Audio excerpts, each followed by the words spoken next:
Please ফিরে আয়, আমি যার পারছি না তোকে ছেড়ে থাকতে। ড্রয়িং রুমের সোফায় চিন্তিত ভঙ্গিতে বসে আছে আসলাম সাহেব। চিন্তায় আছে ওই বাড়ির সকলেও। ঘুম নেই কারো চোখে। চিন্তায় কেউ সারাদিনে খাবারের একটা দানাও পেটে দিতে পারেনি।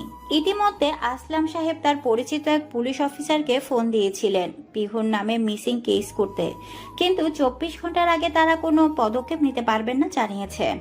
সেই থেকে এইভাবে অসহায় ভঙ্গিতে সোফায় বসে আছেন তিনি।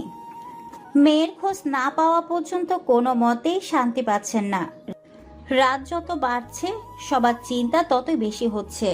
রাত 11টার দিকে বাড়ি ফেরে পিহু। আসলাম সাহেব সেই বাড়ি ফেরার পর থেকে আশাভরা দৃষ্টিতে দরজার দিকেই তাকিয়েছিলেন। হঠাৎ এলোমেলো পায়ে পিহুকে এগিয়ে আসতে দেখে চমকে ওঠেন তিনি। পিহুর পরনে জামায় লেগে আছে অসংখ্য ধুলোবালি, চুলগুলো সব এলোমেলো। কান্না করে চোখ মুখ ফুলিয়ে ফেলেছে। টাল